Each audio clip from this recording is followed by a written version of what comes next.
Why I decided to take my kids out of school and homeschool them as a millionaire. For me, when I'm looking at kids, I grew up pretty dang middle class as you get. And I had some friends who were quite wealthy. Their parents did very, very well. And a lot of those guys, I look at them and they struggled. They struggled immensely. They struggled with confidence. They struggled with being able to go out and create. They struggled with managing money. And they would always talk about how, their parents weren't helping them enough. And so as I would hear that and as I would see that, it really hit me kind of hard, because now when we are making money and managing millions of dollars of real estate and having cash flow and using the tax law to help us save on depreciation, I look at these people still to this day and my heart kind of breaks for them a little bit, because I don't feel like they got what they needed growing up. They didn't get the love, they didn't get the confidence, they didn't get something, they didn't get the clarity, they didn't get the work ethic. And I think it's such a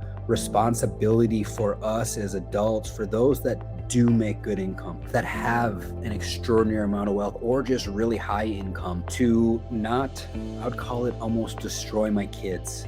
And I see that happen time and time again, and it really affects me. So what I've decided to do and what we're working on is, the schooling system, I'm not a fan of. I don't think the schooling system in America is efficient, and I don't see it raising extremely confident children unless they have some sort of unique ability and kind of step out of the mental programming that we get. It's not a secret. John D. Rockefeller, one of the wealthiest, smartest people in America, who understands business and mindset, helped create the curriculum of how to mold children, how to program them. And you show up on time, the bell goes off, sit down, raise your hand. No, you can't go to the bathroom. If you want to go, ask me first. Did you get your work done? Turn it in. Oh, you got a C minus, you got these 3 wrong. You better not make mistakes.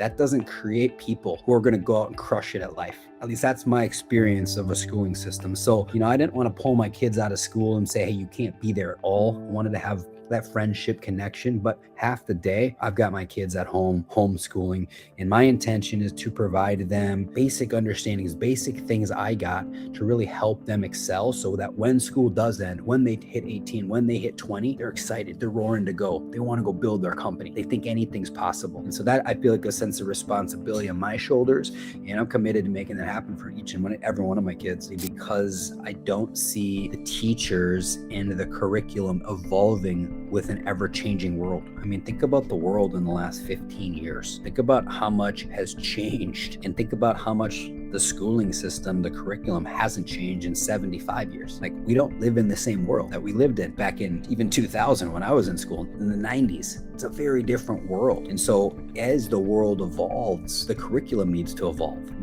What we're teaching the children needs to evolve. Where is the leadership, lessons? Where do you teach about leadership? I don't see any of it. It's very rare. It's very little. I will say there has been some talk about gratitude and some talk about core values and characteristics, but back in the 1900s, the majority of what our schools taught was core values, was characteristics, was positive mental attitudes, was positive mindset. And I can tell you guys 100% with certainty, separator that I had, and I think I would contribute a lot of my success to being a snowboarder, was the way I looked at my problems, the way I perceived the problems. And if you can see your problems as opportunities, and you can see the failure as an opportunity, and you can get excited about getting a setback. I know that doesn't sound normal, right? That's rare. How many people come out of school and are excited when they have a failure? I mean, yeah, even though I would fail in snowboarding, I wasn't excited, but it roared me to say, oh, I can do it better. Look what I learned. And that's the separator right there that I think is worth a million words, is worth a million pictures, is just to be able to learn from your mistakes and have it motivate you, is the separator from people building something massive and crushing it at life,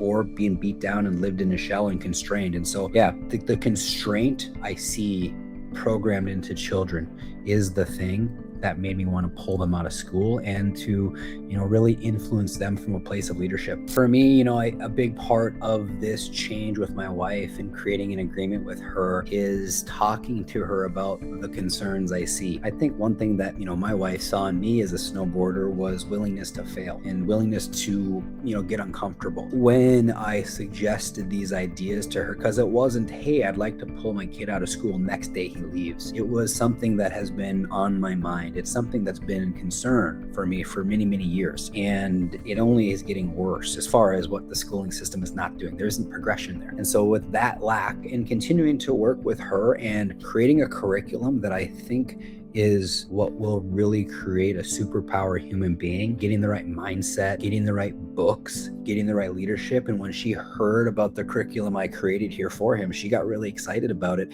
And the cool part is he's more excited about it than anybody. I ask him how he's liking these books. He says it's so good. He literally says that with a big smile on his face. He's over here reading Zig Ziglar's book, See at the Top, and he's on chapter 12 or whatever, and I'm checking in with him, and he always reports back to me on what he's learning in the chapter and what he reads and how it occurred to him. And we just go back and forth with that. And honestly, the reminders for me are like, oh yeah, I do remember reading this book. And that is an insane reminder. And if I can lock that into his brain when he's 13 and program his brain when he's young. See, John D. Rockefeller's That guy knows what he's doing. We get the children at a young age and we program them. We put lids on them. We control them. Of course, they're controlled the rest of their lives. But if you can unleash that and you can help them see reality of anything's possible and, give them the foundation of anything's possible, I think we're going to see very different results, very different outcomes in these kids' lives. And so as far as prioritizing getting home and being with the kids, for me, that's the challenge I have that's the most real for me right now is how much to work and plow into work and obsessively go after, because I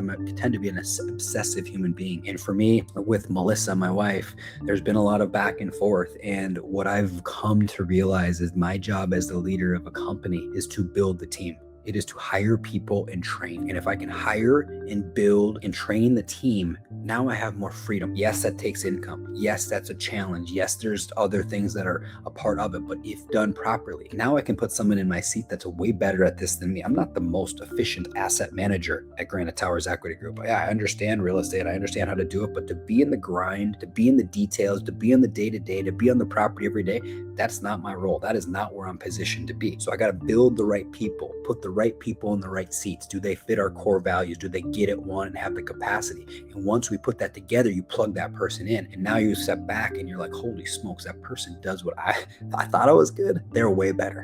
And now I have time to go build the next person, go build the next part of the company, expand that, and spend more time with my kids. My agreement with my family when I'm home is I'm in the office from 8:30 to 4:30.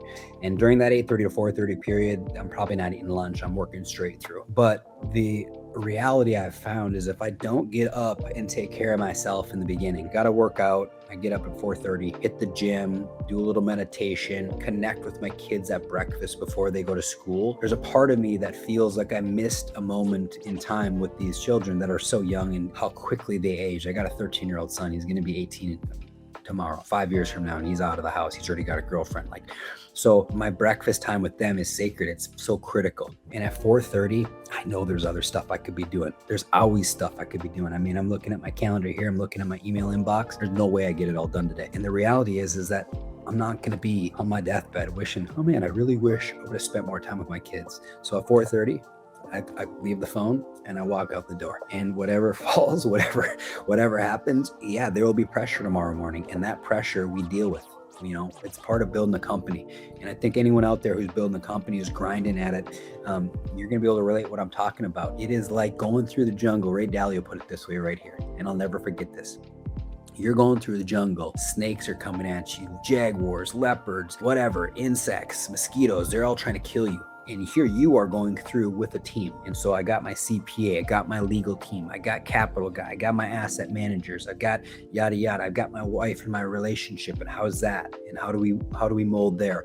And you're going through the jungle to get to the other side of wealth. And the people you have on your team is going to dictate your level of success of how efficient you can get there. And that's the piece right there that you got to build a team. You got to build, if you want to build an empire, you got to have the right people in the right seats. When I look at my mentors, when I look at guys, like Ken McElroy, or I talk to other people who are really close, they've all got a massive team. They got the right people in the right seats. And that right there is the beauty and the art of building a company, because market doesn't care. The market's not biased to Dan Breezy. The market's not biased to anybody.